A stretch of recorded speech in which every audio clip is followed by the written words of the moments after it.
Hello and welcome to the Athletic NBA Show. It's Wednesday. I'm Dave DeFore, sitting here with Seth Partnow and Mo DeKeel. So this must be Nerder, she wrote.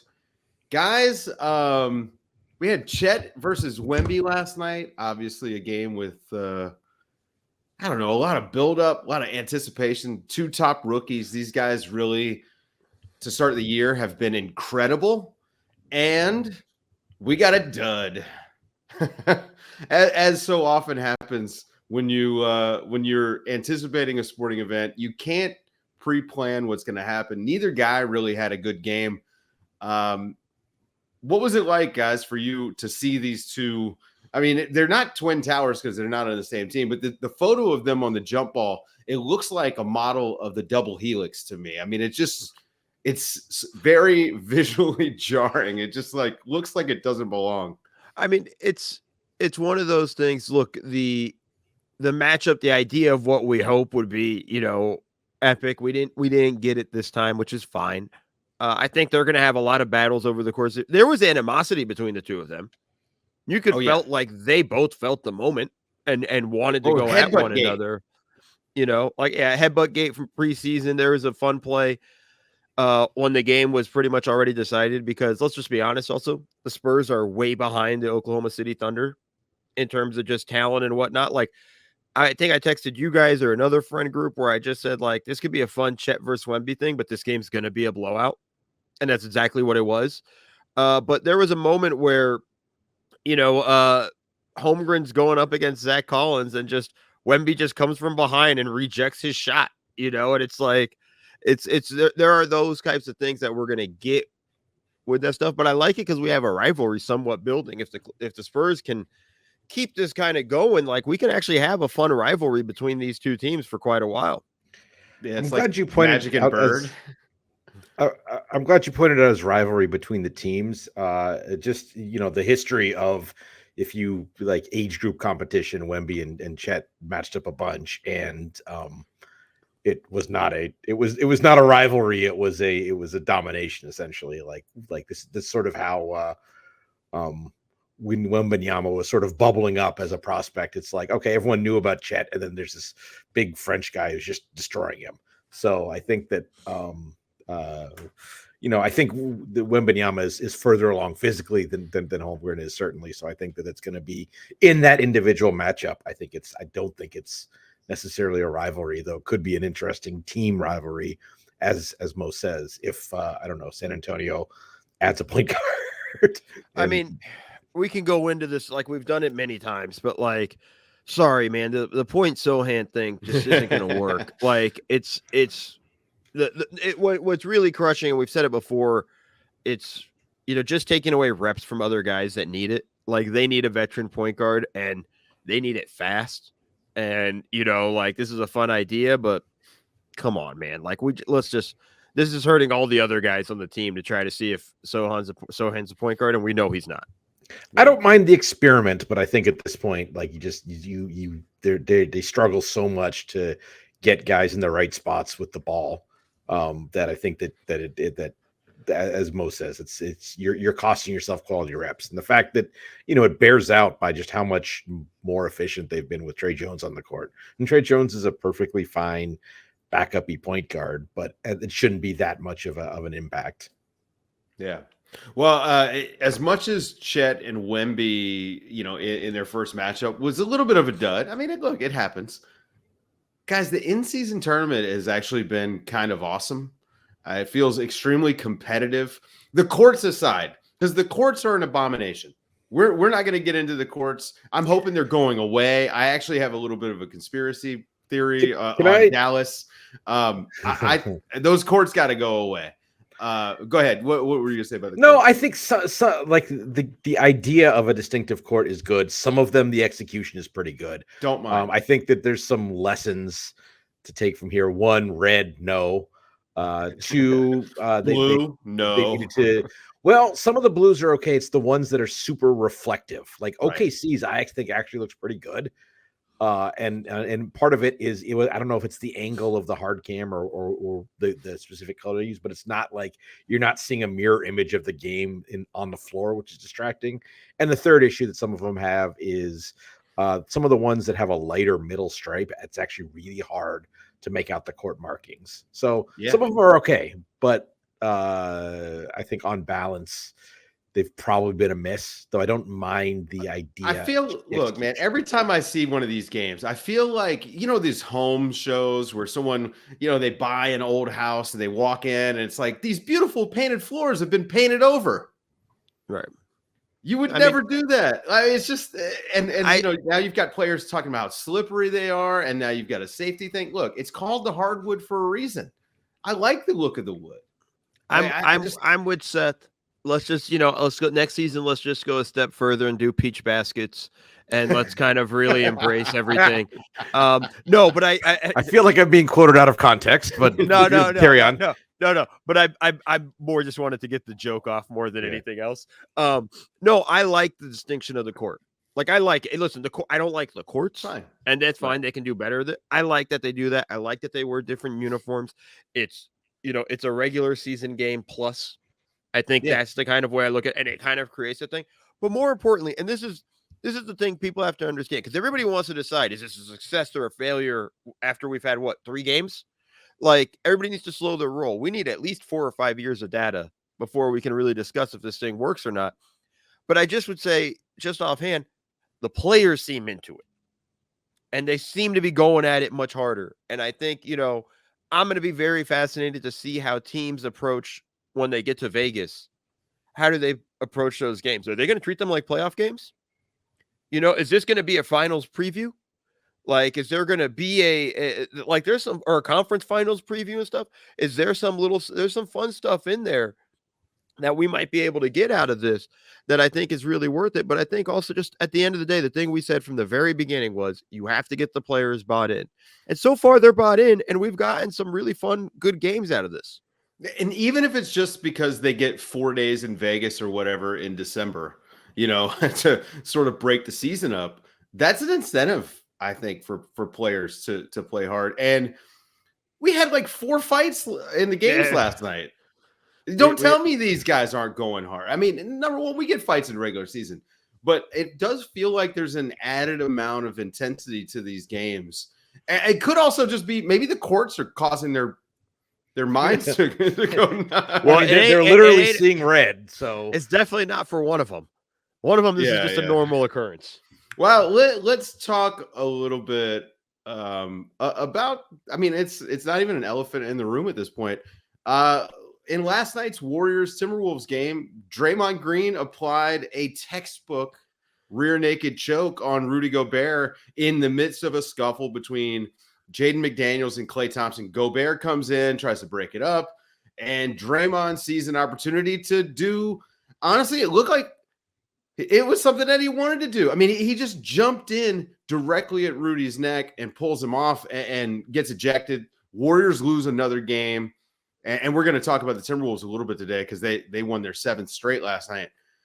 But the Draymond thing, it's tired. It's old. You can't tell me it's intensity. This was 2 minutes into the game. And I thought Rudy Gobert kind of, and maybe this is a little bit of poking the bear. I don't know. But Rudy Gobert, in his post-game statements, he said he knew when they found out Steph wasn't playing. And Mo, this one bites, right? This one cuts a little bit to the competitive core of a guy. He said he knew when Steph was out that Draymond was going to try to get ejected. I mean, it's gotten kind of predictable to I wouldn't go that far, but it's gotten predictable with him. So go ahead, Seth. No, the thing that makes me think of is we've sort of had some fun over the years about sort of the invisibility cloak that Draymond has once he gets a first technical. So getting that second yellow card is something that is proven difficult for him. So he just made sure he got straight red. That's what that makes me think. 2 minutes into the game, yeah. I don't nobody's broken a sweat. Okay, so one for starters, I'm not buying that from Rudy. Okay, I think that's just Rudy being Rudy and stuff like that, and that's the kind of stuff that Rudy says that it annoys everybody around the league about. Rudy but I'm here Gobert. for it. Yeah, that's fine. That's fine. But like, I'm not. Because I think first off, there's plenty enough That's we're why going you to got say choked about out. Draymond. But like, there's a lot of like Rudy's obviously not loved by a lot of people in the league. A lot of guys don't like him. I mean, to put it this way, before they were teammates, Anthony Edwards talked about he was more afraid of Kristaps Porzingis when he drove to the paint than Rudy Gobert. Like, there's a level of respect that Rudy commands and doesn't command, and this is the kind of stuff that leads to him not getting the dumbass comments like that. Just shut up. It's over and done with, just in that regard. Okay. But let's go to Draymond, because this is the thing where it's just like, I'm just tired. I'm tired of this. Like, okay, he derails this game. This is 2 games after he got kicked out with Donovan Mitchell, which I think was a questionable one. We can argue that one a little bit in terms of how the refs handled that. But then it's like, okay, last year, you stomped on Domantas Sabonis, gets suspended in a playoff game. You ruined the whole season for the Warriors by punching Jordan Poole. We have just so many data points. The fight with Kevin Durant at the Clipper game, that really carried over throughout most of that year. You have the entire playoff series where he pretty much kicked every player in the nuts he went up against, and then eventually gets suspended and costing the Warriors a championship. Like, he's a veteran. He's really solid at everything and all those things. But man, when's enough going to be enough? And when is he just going to just play, dog? Like, we know you're the toughest dude in the NBA. We get it, like all this stuff. And we can, if we want to go and just zoom in on this and go, he was defending Clay and all that stuff. Okay, whatever. But his history shows that he just jumps in when he can. And I think I'm just tired of it. And it's at this point, like, I love him as a player, but I'm just tired of this whole thing from him. Like, it derails what has a chance to be good games. He's cost him playoff games. He's cost him finals games. And now he's cost him an in-season tournament game. I mean, this is just, when will it stop, Seth? It's at a certain point. I mean, they lose their 4th straight. They're without Steph already, right? And he gets ejected early. So him and Clay. So they lose their 4th straight. And the Warriors, they don't have this like huge margin for error. It's still built on Steph Curry is one of the 2 or 3 best players on the planet, and we all maximize ourselves around him. And so you were going to struggle without him there anyway. But it was still a home game, and the Timberwolves were hot coming in, having won 6 straight. You would think he'd be fired up to try to win that game. But instead, he gets ejected and they lose their 4th straight. I'm a little of 2 minds here, just because I think Mo went through the history of it, and it's obviously someone who is a habitual line stepper, to the point where the line sort of has moved for him. It seems like at times. At the same time, though, there's a lot of guys in a lot of different ways where sometimes there's some downside to the upside of what they give you.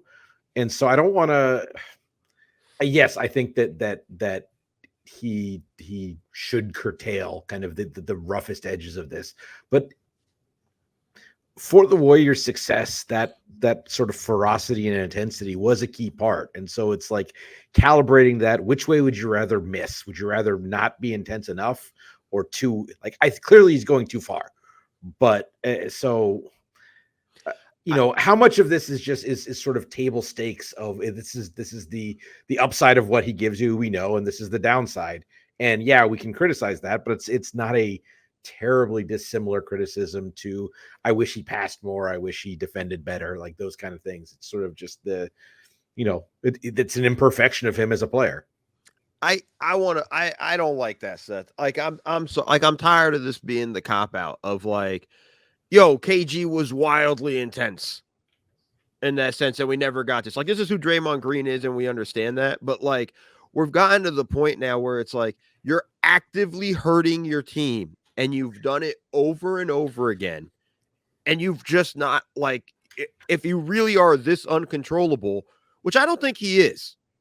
Right. I just think this is just, I think he, it's not, to me, it's not a coincidence that he jumped in on Rudy Gobert. Now, like, if we talk about this specific play, Gobert goes in and he's trying to pull Klay Thompson off of Jaden McDaniels, Draymond goes in defense of his teammate and jumps in and then puts him in a chokehold. Like, yo, like that's not at a certain point, it's not cool. But this is a dude who he's made fun of for crying for not getting an all-star vote.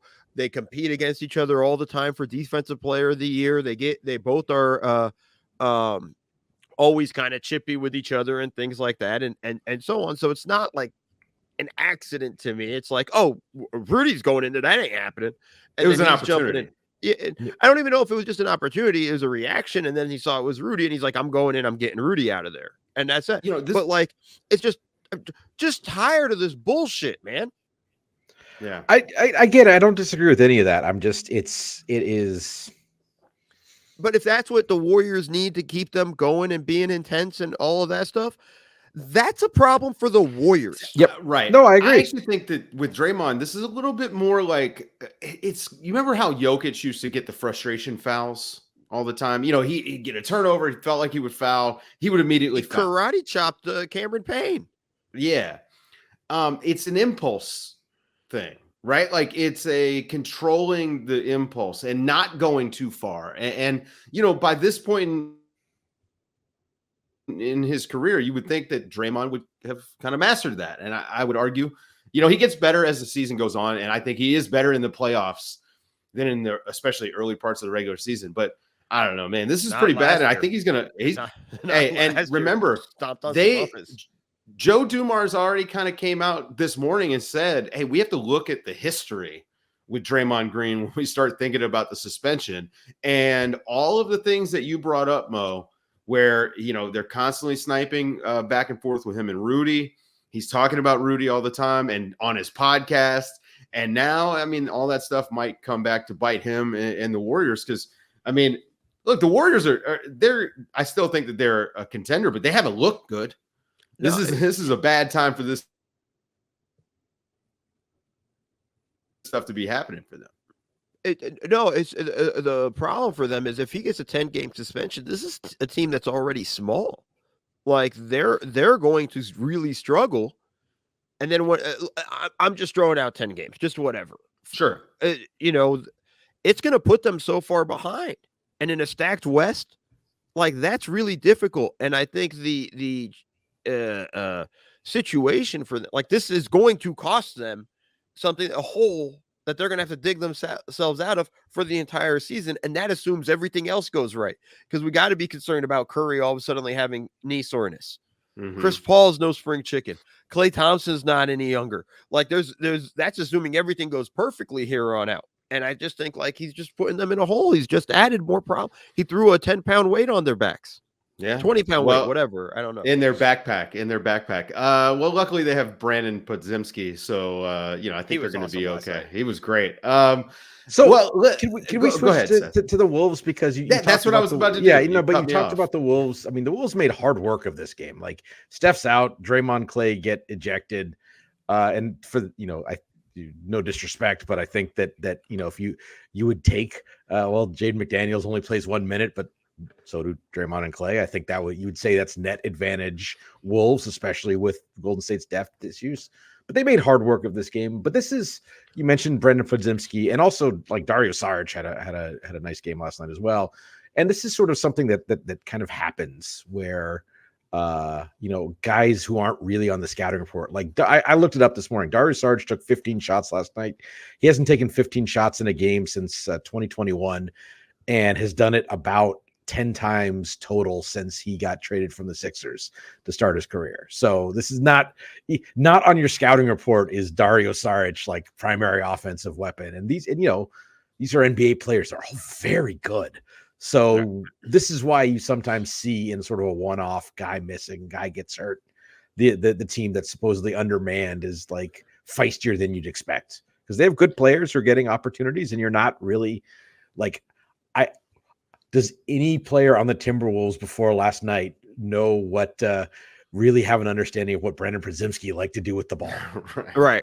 No, does anybody watching basketball have, you know what I mean? Like, to be honest, like in my days as scouting and working in the video room, whenever there was like a late scratch, like day of or whatever, especially if it happened after shoot around, after we had our shoot around, it just created problems.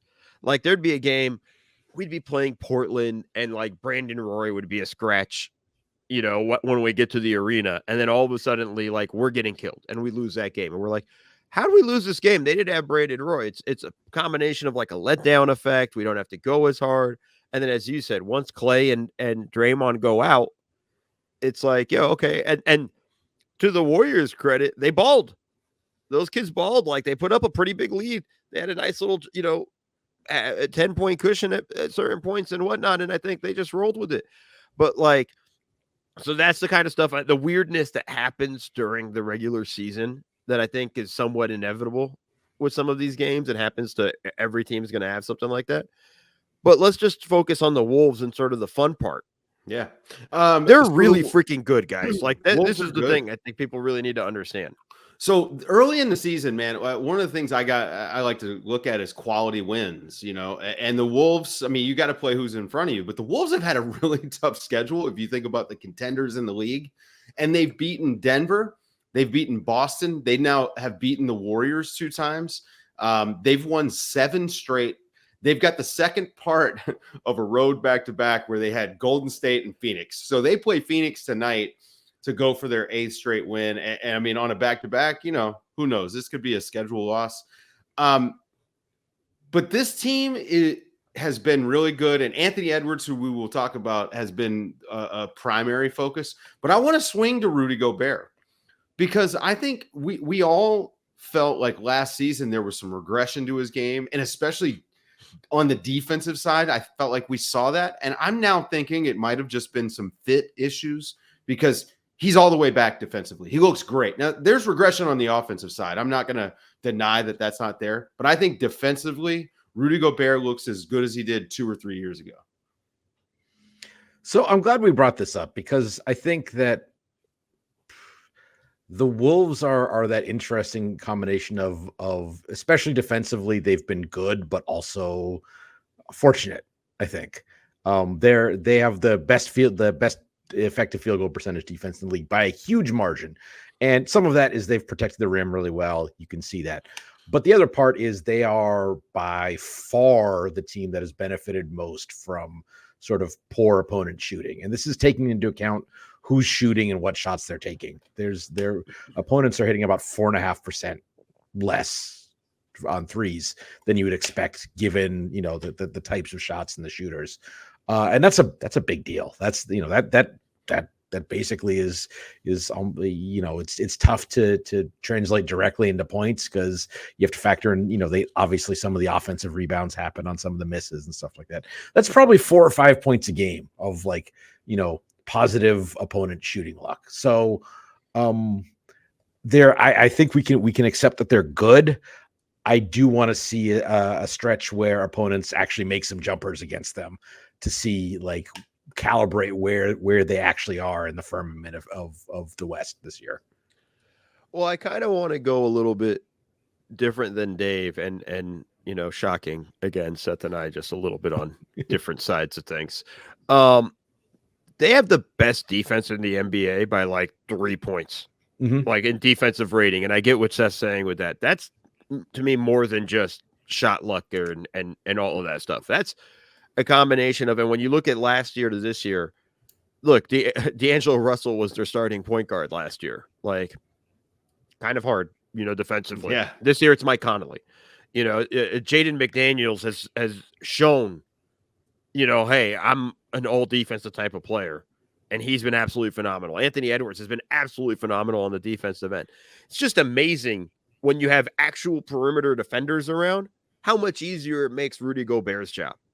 That's kind of the thing. Over the years with the Jazz, we started to see the struggle of no perimeter defense. They were just giving up straight line drive after straight line drive after straight line drive and expecting Rudy to just erase everything. Well, now this team from the Wolves aren't giving that stuff up. They're doing a great job standing guys up, slowing people down, and so on. And it allows Rudy to kind of be the guy that he's supposed to be. And I just think that's just freaking amazing. That's the difference to me. And I think it's not just Rudy. When we talk about the defense, we got to talk about those guys on the perimeter all doing a phenomenal job.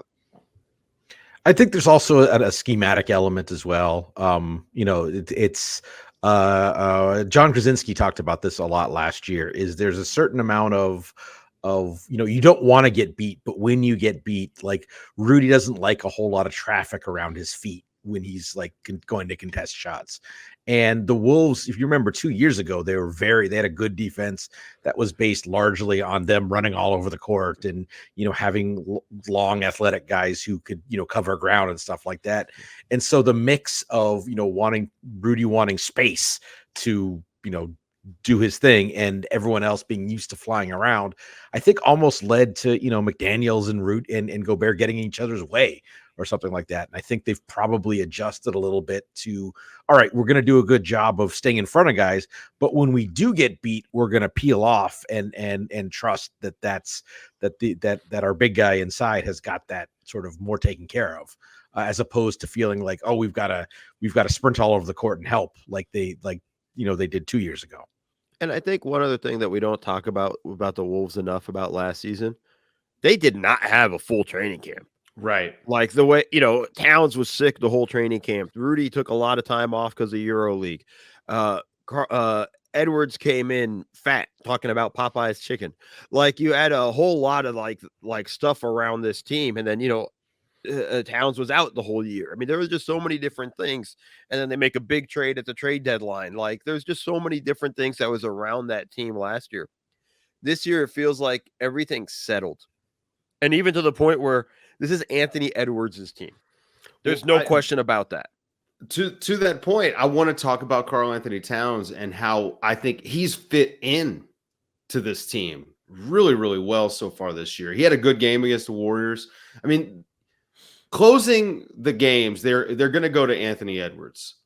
But when you have a player like Karl Anthony Towns that can give you the sort of offense that he's able to generate, it just seems like him and Rudy are able to coexist a little bit better. And Karl Anthony Towns actually playing a little bit of defense, guys.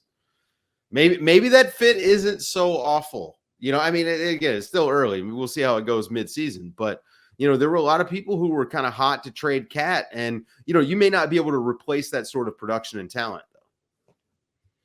I still think the fit is imperfect if we're talking playoffs. Sure. Like that's, but that's also for a franchise like Minnesota. That's we're veering into very good problem to have territory, and need a kind of a clean run at it to see. Like they were competitive against the Nuggets last year, but we need a clean run at it to see what it looks like in the postseason. Before we move on, I do want to clarify. Like Mo, you're right that they're if they're the first. Stop it! You're done. If they're the best, if they've been the best defense by a lot, that the shooting luck aside, that still means they're a good defense. But it's the kind of thing that like maybe they've played like the third best defense, and then you add the positive variance, like good and lucky. Generally speaking, the teams that have like the best defensive rating in the league have been both good and fortunate in terms of opponent shooting. So it's not like it doesn't mitigate or say they're not playing good defense to observe that. It's just like, especially how well they've done against these top teams. All right, they've caught some teams on nights where they haven't shot the ball well as guarded them well. And so like, let's let it play out a little bit, see what it looks like again when they're playing the games where the opponents are shooting, hit 37% of their threes instead of 32. No. Sorry. No, that's fair. I want to go to Edwards though, and the end of the game against the Boston Celtics, because that was a phenomenal performance. Like he has 5 fouls. He's, still playing solid defense. He strips Jason Tatum on a play, turns into a jump ball. They win the tip, kicks it up to Mike Conley, get a 3. He starts making a whole bunch of shots. He took over in overtime and literally won that game. Like he dueled the Boston Celtics and beat them. And I think that's the kind of stuff you're seeing from him in that growth level. And I think that's the big thing from there. So it's, to me, this team is going to only go with how far he develops and whatnot. And Cat is okay with being the sidekick, because that's really the deal. Everybody wanted to trade Cat. You're right, Dave. The only time I feel like at any point this season they should is if Cat decides, hey, I don't want to do this anymore, and that's fine for the Wolves, because you know why? Naz Reid is waiting on the bench, and he's killing it too. Yeah, he's also. I mean, they're as small as the Warriors are. The Wolves are big as hell, and everybody can kind of play. But Anthony Edwards, the thing that has most impressed me to start the season, his decision making. There are times where other players of his caliber will force shots, and I've seen him actively not force the shot and look for the pass, look for the cutter. These are the sorts of things that, when you're thinking about a lead initiator, a ball handler, playmaker guy, that's what you want to see. Like, what's not just can he get a bucket anytime he wants, can he create buckets for other people anytime he wants? I mean, that's just as important.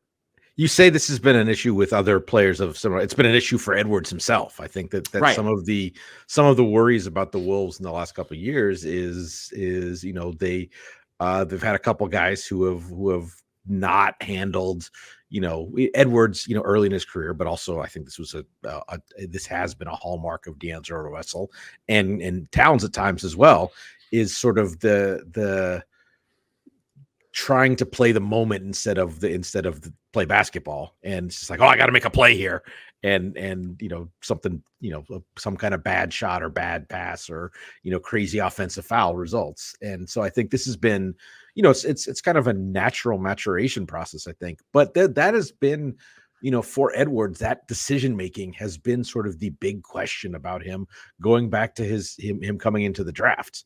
Obviously the physical talent and the skill level is what it is. It's like, can he consistently get to the point where he's making the right decision at a high enough proportion of the time? And that's something that, again, quality reps, get playing in big games and, oh, that didn't work and we lost because I did that, and really sharpening that way has been good for him. Yeah. Imagine if he loved basketball. I mean, that guy could be amazing. Speaking of guys who love basketball, we assume that the Los Angeles Clippers players love basketball. We don't love to watch them, though. They are awful. They've lost 6 straight. The Harden trade, guys, it's not working well. We're going to take this one to the eye test. Mo, do they just have too many guys that need the ball in their hands? Do they not have enough size? Do they not have enough defense, up at the point of attack? What is the problem? What are the problems? Yes to all of that, Dave. Like, yeah. I wish it was easier to kind of just pinpoint just one. But yeah, first off, the Plumlee injury kills them. They're down to just one big man in Zubac. They played the game against the Nuggets, and they closed for the most part going small. Now, they built a lead going small. I think people need to, kind of get that. And I think the problem for them is, and this is going to be a work in progress all season, trying to figure out how it works with James Harden, rotations and everything like that. But you can just see the effects of having Harden on the floor with them. They're slower. When they're at their best, they push with pace. They play faster. That was sort of something I thought Russ was doing a great job for them before this trade. And now they're not doing that. Now they're playing a lot slower. They have a lot more possessions where it's your turn, my turn. I think they are defensively. That's a bad backcourt. Just a bad defensive backcourt. There's no, as great as Kawhi is, as great as Paul George is defensively. Zubac is solid. It's hard to do that when you have 2 real bad defensive players. And I don't think Russ is, whatever. Russ isn't good defensively. But Russ has been fine. He's been fine for them, but it's been easier to cover it up with that stuff. But now I think you're in this situation is, go look at this Nuggets game. They had a 5-point lead with 5.5 minutes left. And then Ty Lue took out Russ and put James Harden in. And they still stayed small. It was a 10-point swing in the wrong direction for them. Like, it's just that simple. Like, that's a bad situation for them. Like, and they had a similar situation in the game against Memphis where they were playing terribly. And then when they made a big run when Harden was off the court, and then they put him back in, then they end up ultimately losing that game. Like, it's just, you're in a difficult spot when you're doing that. I that's a great point to bring up about how, built a lead and then kind of kicked it away. They've been the worst clutch team in the NBA this year, and some, 10 games in, and so it's there's a little bit the ball bounces, but you get to 5 minutes left, up 5, like that's the outer edge of what the NBA terms a clutch, crunch time.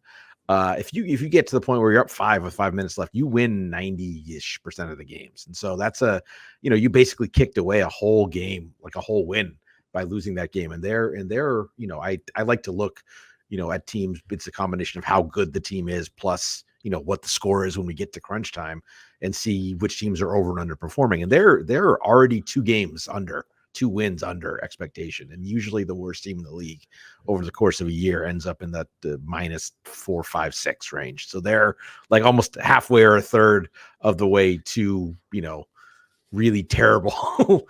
And is that luck? Is that no, I don't want to say luck. Is that just kind of the way the ball is bounced? Is there something structural? I mean, I think we identified their problems with what their closing 5 is going to be when we talked about this trade when it happened. Is who closes, and how does you find a workable lineup with that? And especially with if you don't trust Zubac and Plumlee out, then you got to go small. Except you don't have a small lineup that is a sensible closing lineup while being small.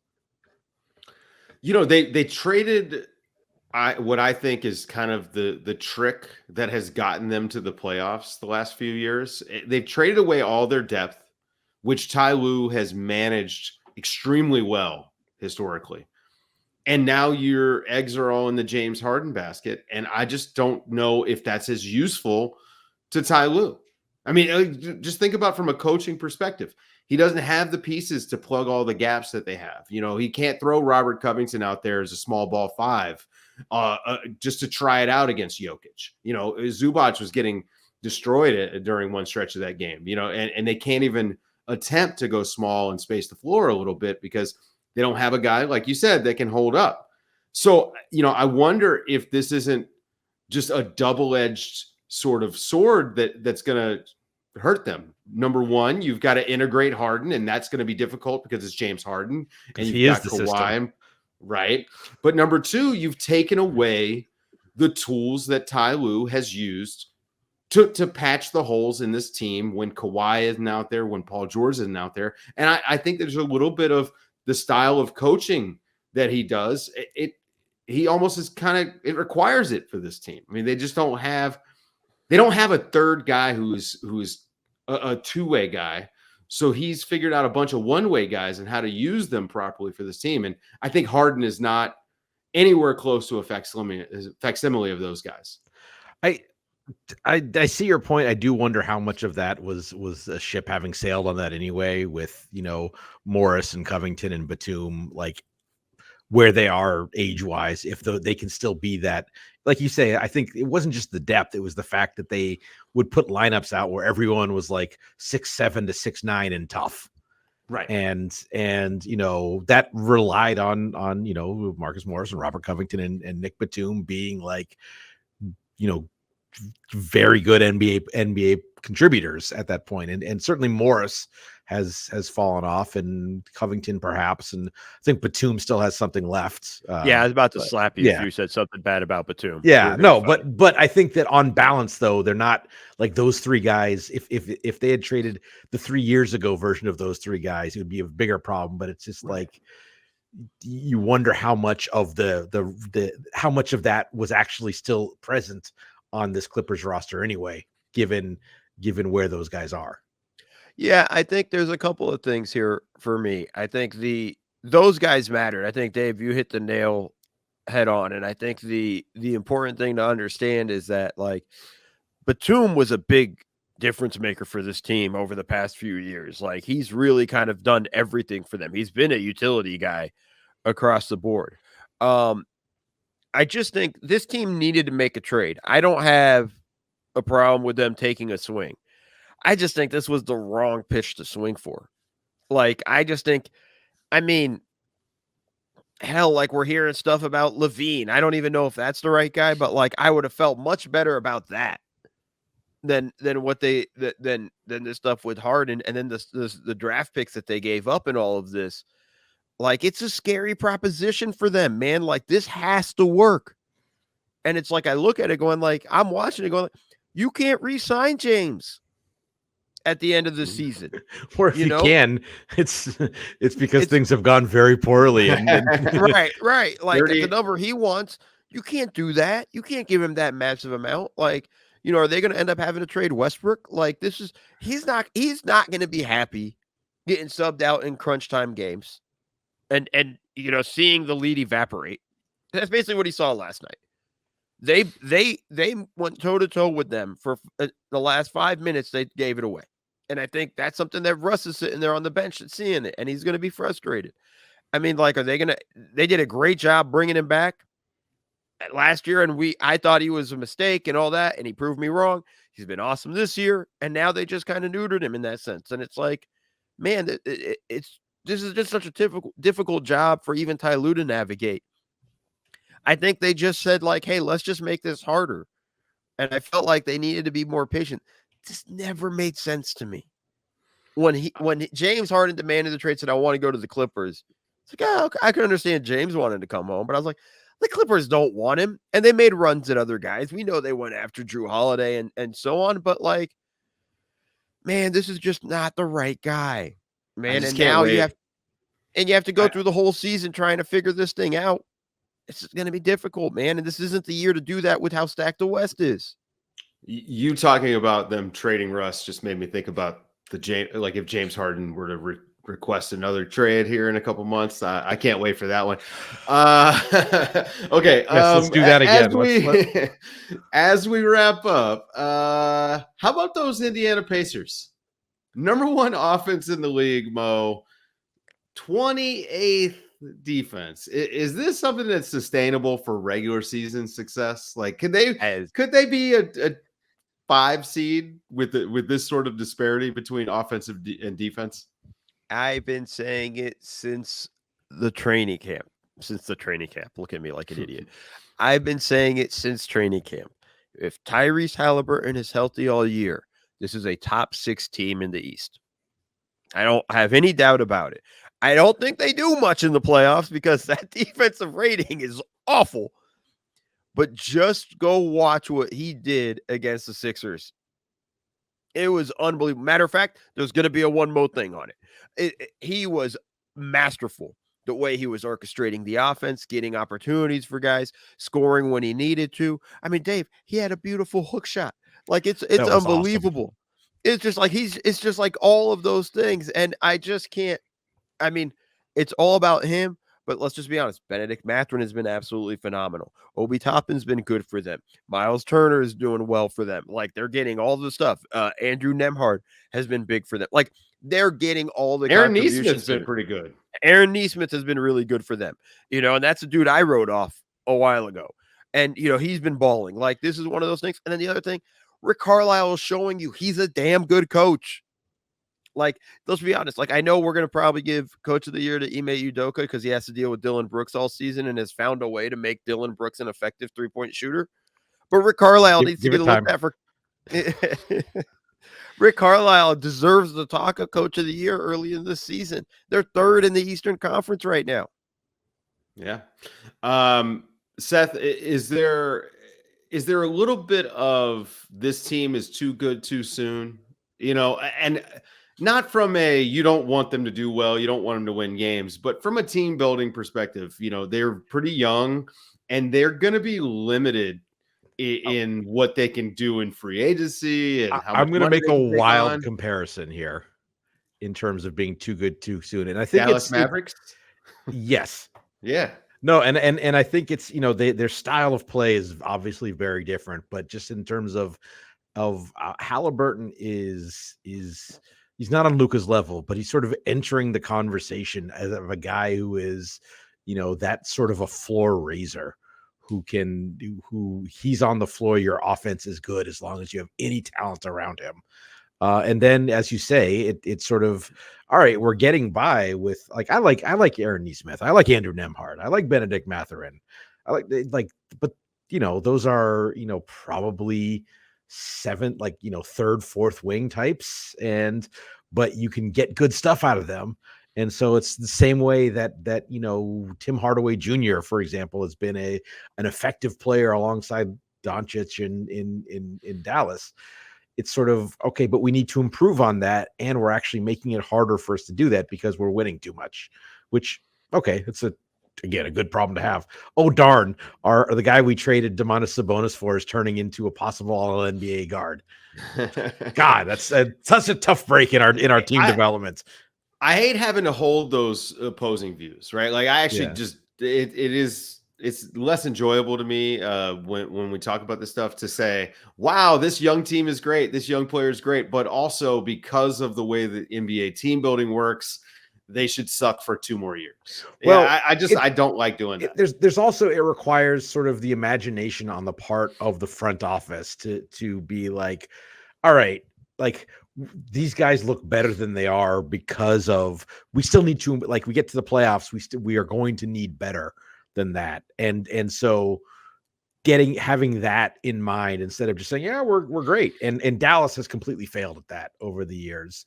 And let's see how Indiana navigates it. Yeah, I just want to echo that sentiment from Seth, because Dave, like, that thought that, okay, now we just need to be bad we still need to be bad for the next few years. That's a loser mentality. Oh, I hate it. That's something, I mean, and that's something that I think the organizations that do that will fall apart. And I think, we're seeing the struggles with Dallas after that, with that mentality. It's resting on your laurels of like, oh, look, we're great, we're fine, in that situation. That's when the front office has to do their job. That's when we're ahead of schedule. All right, how do we pivot? How do we adjust on the fly and deal with that? And I think that's kind of an important thing for them to kind of calculate. Yeah. All right. Well, that's going to do it for this week's show, folks. Thank you guys for listening. Thanks for watching over on YouTube. For Seth Partnow and Mo DeKill, I'm Dave DeFore, and this has been Nerder, She Wrote, on the Athletic NBA Show.